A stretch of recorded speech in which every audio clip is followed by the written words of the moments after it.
NC State lost the NC State-Syracuse game last night, and that was a must-win game for the NC State Wolfpack.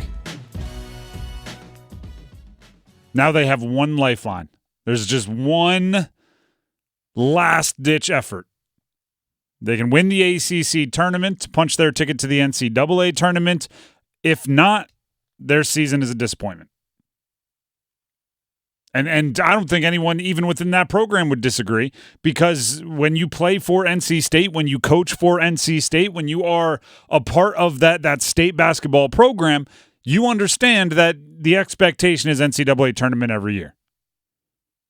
That's why when the Kevin Keatts tenure is brought up, one of the only numbers I bring up, I don't bring up win-loss percentage, I don't bring up home versus away, I don't bring up anything, really. The only thing I bring up, 2 out of 7.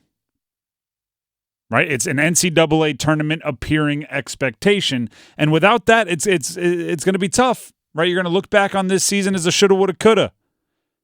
You're going to look back on this season on what if MJ Rice were healthy. You're going to look back on this season on what if they figured out their rotation. You're going to look back on this season as a lot of things. But if they don't win that ACC tournament, which is part of the beauty of college basketball, is that, you know, I guess until next year, everybody gets a chance in the tournament to go write their Cinderella story. The reason why I say until next year is next year there's going to be 18 teams in the league. Only 15 are going to make the ACC tournament. So 3 of them quite literally won't get their Cinderella opportunity in the ACC tourney. Now let's look at last night's game, though, right? How did it happen? A must-win game. We've seen NC State react a few times this year where their backs are all the way against the wall, and they found a way to make it happen. They found a way to win, most recently against Clemson in their last game. So why did it not happen against Syracuse? Why, when they made their rush up the second half and tried to come back, why did it fall short? You might say it's bad luck. You might say Chris Bell, who averages 12 points per game, put up 26 in the first half. Yeah. Dude was lights out yesterday. I mean, is that bad luck? You might say Kadir Copeland had 25 points and he didn't even start. He's a bench player. That is 26 points and a half from a guy that averages 12 in a game and 25 off the bench. You could argue that 51 points of bad luck. And he averages, Copeland, I think 8.5 points per game coming into the game? Both of them do have a little streaky history. Yeah. Just like a couple weeks ago, Chris Bell had 30 in a game, but he didn't have 26 and a half. And then there's a bad call at the end, right? I thought that DJ Horne got fouled. You could say it's bad luck, but there was enough self-inflicted wounds by the NC State Wolfpack that if you actually say it's bad luck, you're kind of ignoring a lot of things, right?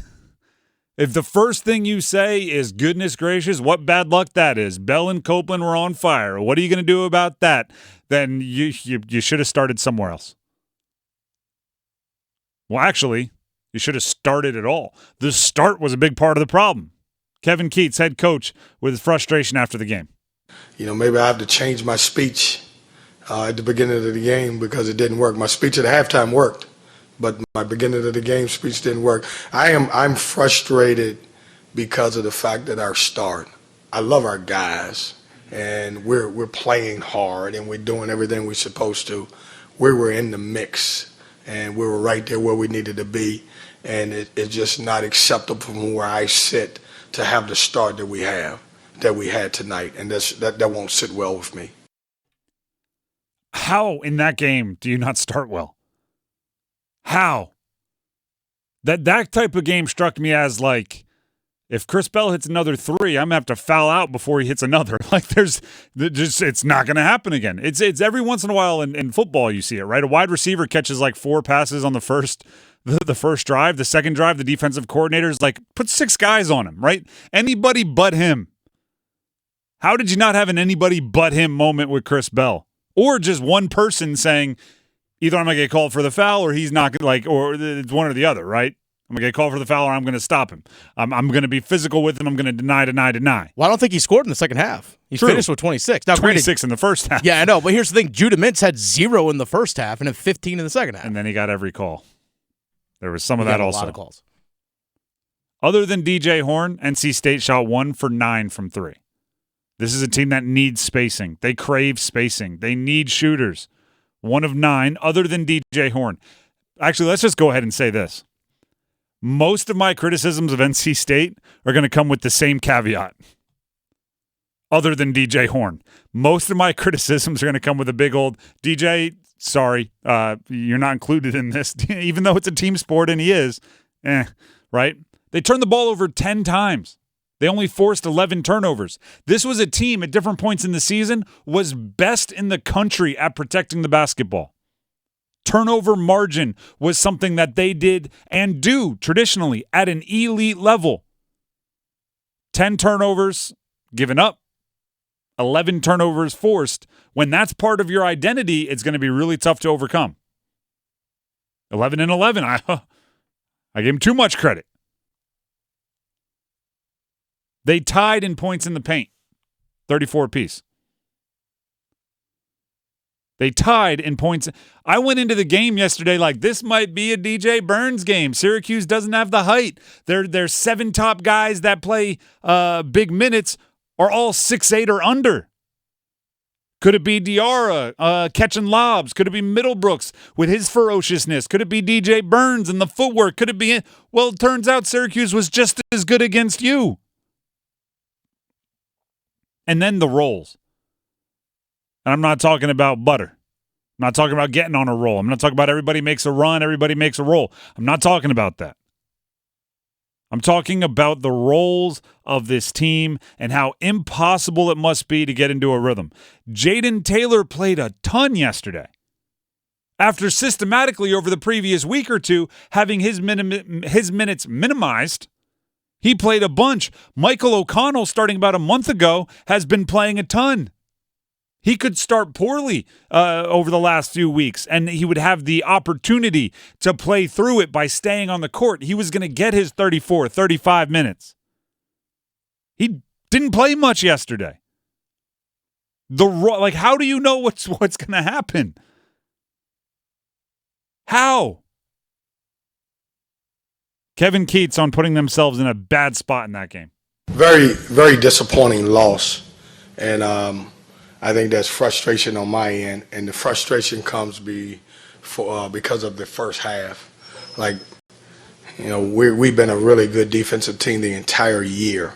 And to give up 55 points in the first half is just not acceptable. That's not NC State basketball. That's not what we're about.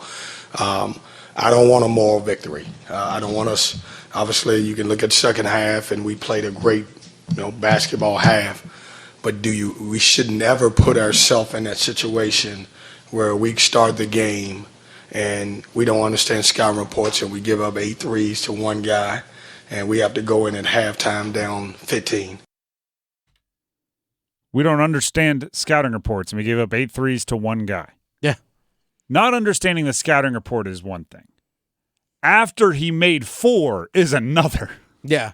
It's like during a timeout. It's like, guys. Once he hits 4 of them, you don't have to sit around and go, I'm still not going to guard him. The scouting report didn't say he's lights out. I'm like, well, he hit 5 of them. So today, treat him as a shooter. DJ Horn is a monster. I do want to give a little love there. 32 points, He was awesome. 11 to 20 shooting, 6 of 8 from 3, and that doesn't even tell the full story of some of the difficulty on some of those shots. I give DJ Horn a lot of credit, and his role on the team is a tough one. This is his only year at NC State. He's a local guy. 2 years at Illinois State, 2 years at Arizona State. Then he shows up at NC State. He's big on state schools. If it doesn't have state in it, no shot. It came down to Michigan State or NC State. It's a shame that they never put together the chemistry to allow a 32-point game in a must-win to matter more. You know what I mean? I wanted that to hit. I wanted that to hit in a big way for him. That foul that wasn't called, I just wanted the shot to go in. I wanted him to be the hero because it felt like he deserved to.